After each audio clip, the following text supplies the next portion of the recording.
3. Ay, hello guys. Nagsasayaw ako ng TikTok yan. Nagtitrip lang ako pag wala ako, nababoard ako lang sa bahay yan. Sa tapat lang ng bahay namin yan, sa labas. Dahil hindi ko nga mapashow yung bahay namin dahil sobra pa talaga makalat ang bahay namin. Hindi na ata kaya akong linisin. And then, kailangan ko na ata tumawag ng katulong, mag-help para maglinis dito sa bahay. Yan.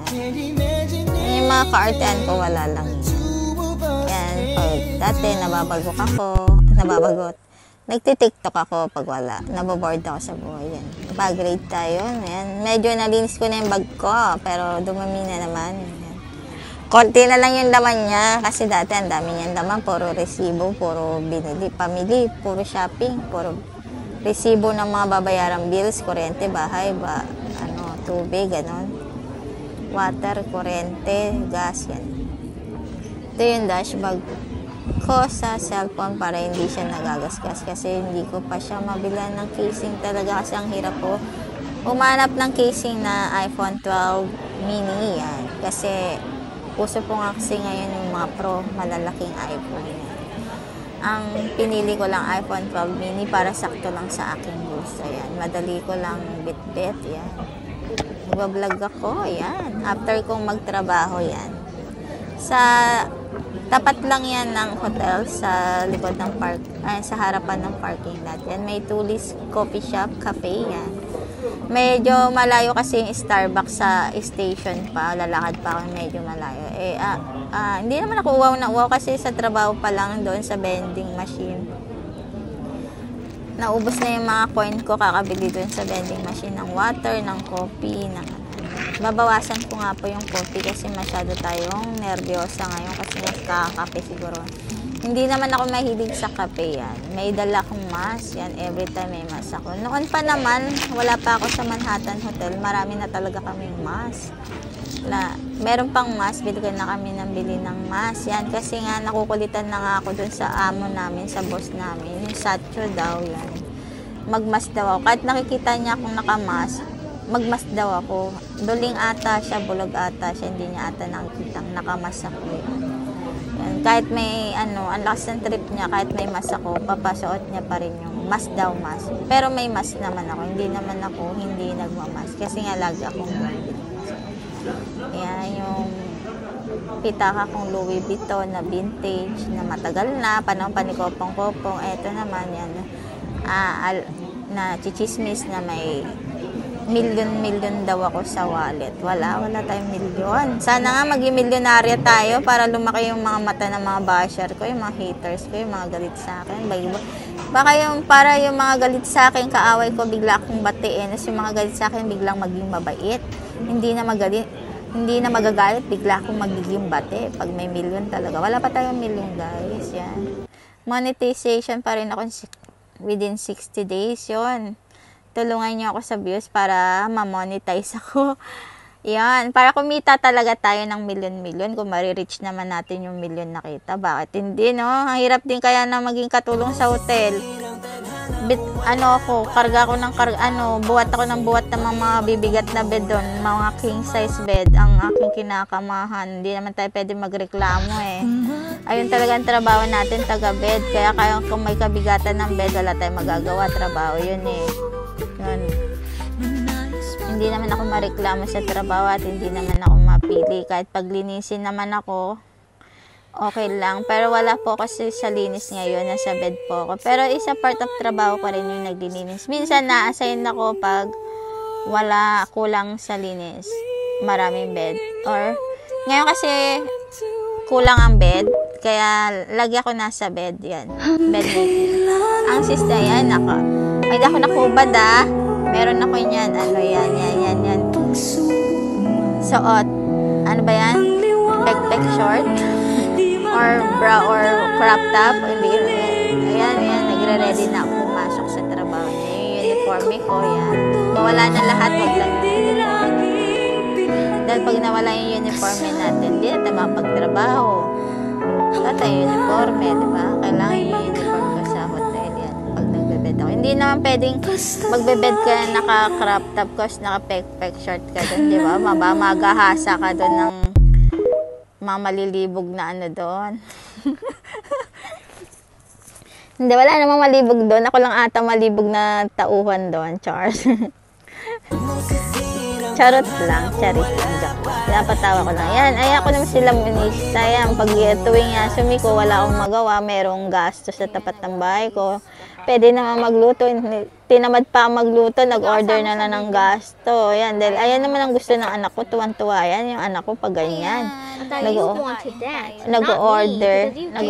Pero okay lang naman yun kasi may 17 million yung views yung anak ko di ba?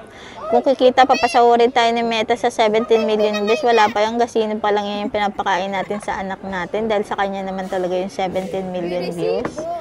Kaya 24 million views, dalawa kami yun. Meron naman akong 1.8 million views. Yun.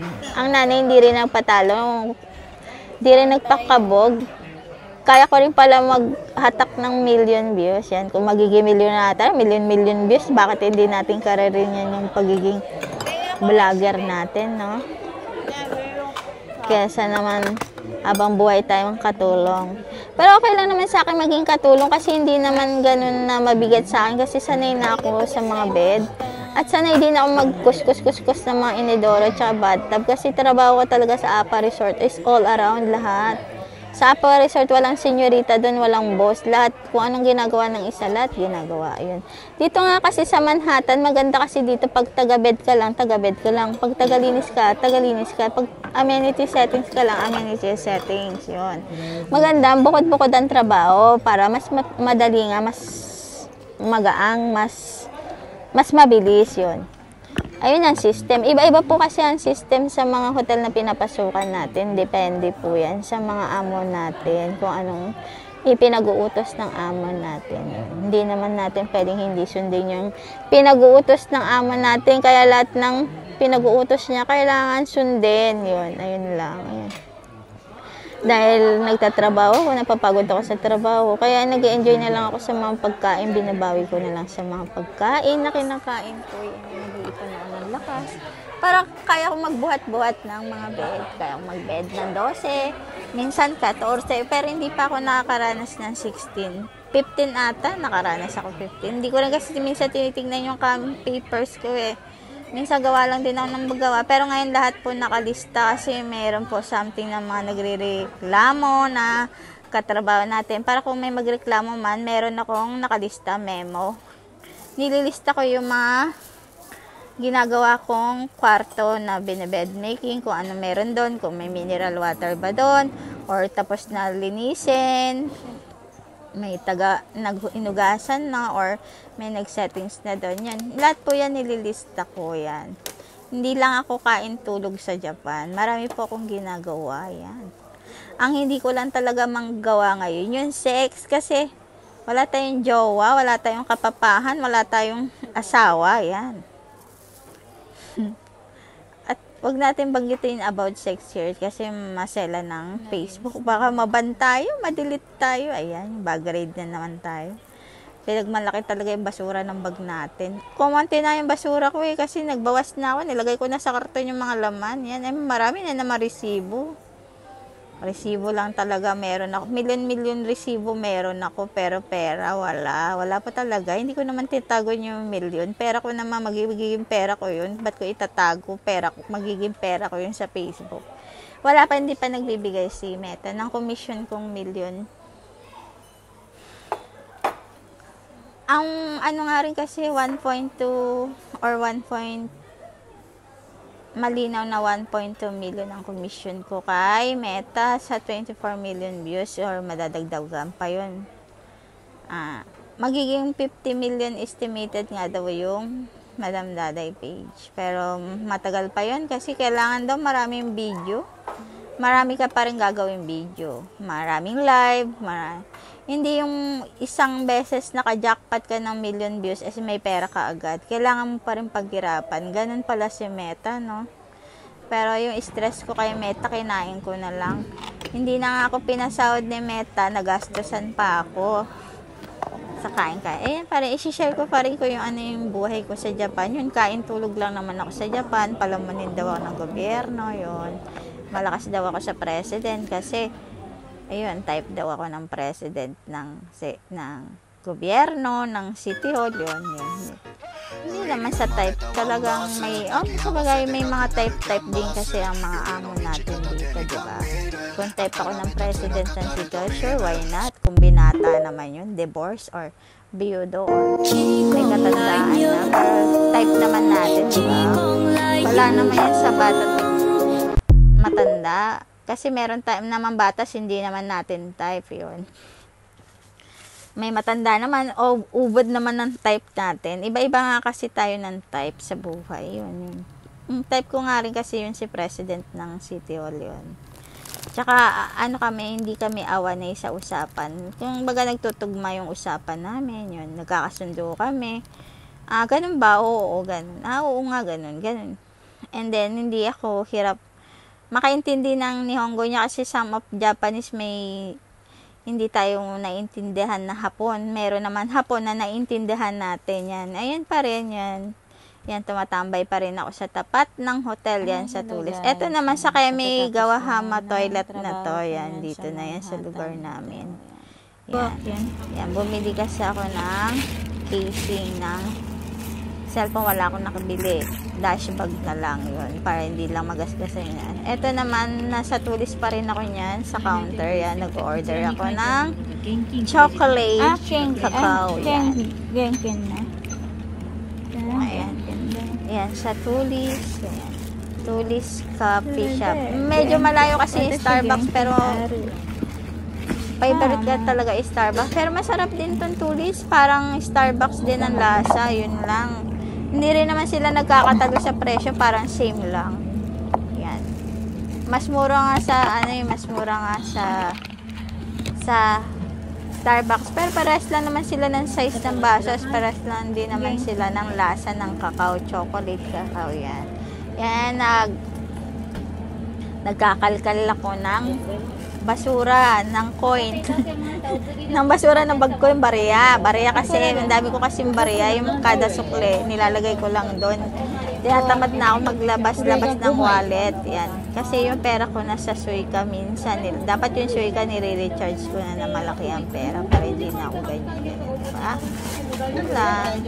Kasi pwede lahat naman ng shopping mall dito, lahat naman ng restaurant na halos tumatanggap sila ng Suica at saka credit. Mahirap ka din kasi yung credit card din, guys, kasi mahirap din yung mga debit card. Yung pababayad nyo minsan kasi malaki. Nagdodoble. Minsan baka mamaya dati bumili lang ako ng shampoo, naubos yung goseng yan ko, isang lapad doon, shampoo lang Nagdoble ata yung lalaki ng mga pindot-pindot, nakailang resibo ang binigay sa akin. Dinoble niya na ata ng triple. Mahirap din kasi baka ma-scam yung card natin. Yun, yung mga debit card. Ilagay na lang natin sa Suica or mas maganda na lang talaga cash, Genkin. Yan. Yan na naman ako, iinom na naman ako ng matamis. Matay ako ng diabetes neto. Yan, wag naman sana yan. Wala yun, ayun naman kasi ang pag yung masarap, ayun yung kung anong mga bawal, masarap. Ayun yung masarap sa atin, yung mga bawal. Mga pinagbabawal. Lalo na yung mga sex. Secret sex. Yung mga Dad, if I'm a kid here. Yes, I'm not talking about that. Sorry. Oh, that's great. But you're literally talking about it right now. Okay. Sorry po. Pasensya na po. I'm not talking about sex because we have kids here in Where? house. House? Here, aparto. Okay na. I not talk about sensitive. This is a Tulis Cafe. Ayan. Inom na nga ako. Yan. Inom na nga ako, mga madam. Inom na tayo. Pinagalitan tayo ng anak natin. Ano na naman daw pinagsasabi ko?